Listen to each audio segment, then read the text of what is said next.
Hello viewers, আসসালামু আলাইকুম। আমার এমআরটিভি বাংলাদেশ চ্যানেলটিতে আপনাদেরকে স্বাগত।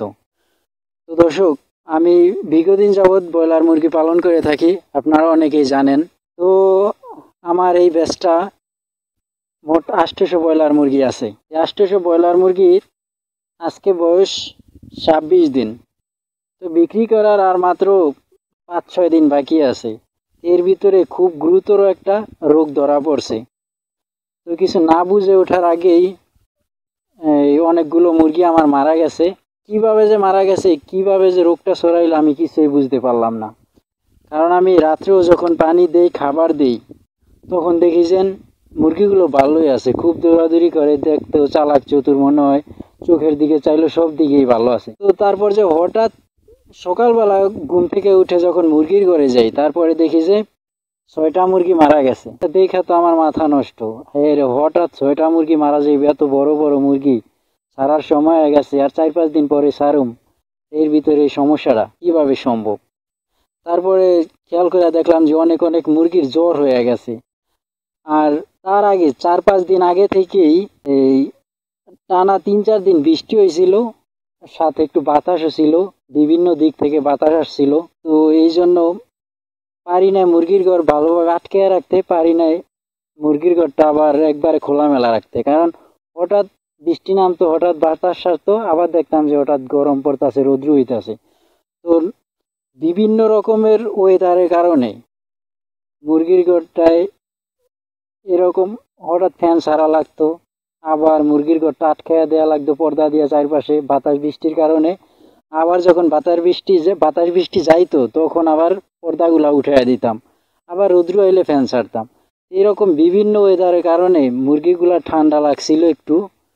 ঠান্ডা লাগার কারণে আমি ঔষধ খাওয়াইছিলাম। তারপর ঔষধ খাওয়ানো ওইরকম বেশি কাজ হয় নাই, তবে কাশ হয়ে গেছিল অনেকগুলো মুরগির। এই কাশতো, একটু একটু করে কাশতো, অল্প অল্পই, তত বেশি ছিল না।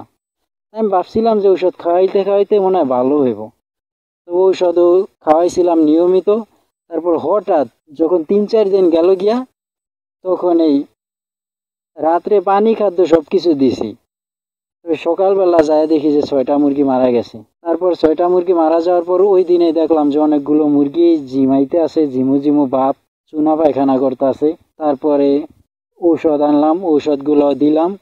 দেওয়ার পরেও দেখছি যে না, দিনে অনেকগুলো মুরগি মারা গেছে, তারপরের দিন রাত্রে অনেকগুলো মারা গেছে, তারপরের দিনেও মোট 2 দিন 2 রাত অনেকগুলো মুরগি মারা গেছে। প্রায় 2 দিন 2 রাত্রে আমার 60 থেকে 70টা মুরগি মারা গেছে। আমি যে কি করব বুঝতে পারছিলাম না, একবারে সবই অসুস্থ হয়ে গেছিল। ওই টাইমে আমি আপনার ভিডিওগুলো দেখাইতে পারি না, কারণ আমার মাথারও নষ্ট ছিল যে কিভাবে কি হয়ে গেল। তো এই জন্য এই ভিডিওটা করা, যে আপনারা যারা এই ব্রয়লার মুরগি পালন করেন বা ব্রয়লার মুরগির খামার দিচ্ছেন, নতুন হোক বা পুরাতন হোক, যারা পুরাতন লোক তারা হয়তো বা এরকম রোগের সম্মুখীন 2-1 বার হয়েছেন। আর যারা নতুন লোক তাদেরকে বলতেছি, আপনারা যদি ব্রয়লার মুরগি পালন করেন, খুব ধৈর্যের সাথে ভালোভাবে পরিচর্যার মাধ্যমে পালন করবেন। তো আপনি বারবার যখনই মুরগির ঘরে উঠবেন, তখন মুরগির পায়খানা চেক করবেন যে পায়খানাগুলো ঠিক আছে নাকি। ঘরের ভিতরে হাঁটলে পায়খানা চেক করলে দেখা যাবে যে কিরকম পায়খানা করতেছে। তারপর মুরগিগুলোর চোখের দিকে চাইলে বোঝা যাবে যে চালাক চতুর নাকি একটু ঝিমু ঝিমু ভাব, চোখগুলো ছোট ছোট নাকি, বা মুরগিতে খাদ্য ছিটাইতেছে নাকি, খাদ্য কম খায় নাকি পানি কম খায়। A to Z আপনার খেয়াল রাখতে হবে। এরকম যদি A to Z খেয়াল রেখে ভালোভাবে পরিচর্যার মাধ্যমে যদি আপনি ব্রয়লার মুরগি পালন করেন, তাহলে ইনশাল্লাহ দেখা যাবে যে ব্রয়লার মুরগির এরকম রোগ হবে না। তো আমার খামার এরকম রোগ অন্য কোনো সময় এরকম হয় না, তবে এবার যে হঠাৎ এরকম হয়েছে জানি না। তবে বেশি এই দোষটা দিতেছি যে ওই যে টানা 2-3 দিন বৃষ্টি ছিল। কোন জেলায় কিরকম হয়েছে জানি না, তবে আমাদের বরিশালে টানা 3 দিন 3 রাত 3 দিন বৃষ্টি হয়েছে, প্রচুর বৃষ্টি হয়েছে। আর সাথে বৃষ্টি বাতাসও ছিল। অনেক দক্ষিণ দিক থেকে বাতাস আসতো, আবার পূব দিক থেকে আসতো, আবার এই পশ্চিম দিক থেকে আসতো। বিভিন্ন রকম বৃষ্টি বাতাস আবার রৌদ্রুর কারণে, এই ওয়েদারটা খারাপ হওয়ার কারণেই এই সমস্যাটা হয়েছে। তো দর্শক, আপনারা যারা খামারি আছেন, সবাই খুব গুরুত্ব সহকারে ব্রয়লার মুরগি পালন করবেন। তো ভিডিওটা এই পর্যন্তই, ভিডিওটা আর বাড়াইলাম না। আপনারা যারা আমার চ্যানেলে নতুন তারা দয়া করে চ্যানেলটি সাবস্ক্রাইব করবেন এবং পরবর্তী ভিডিও সবার আগে পাওয়ার জন্য চ্যানেল পাশে থাকা বেল আইকনটি অন করে দিবেন। ধন্যবাদ সবাইকে।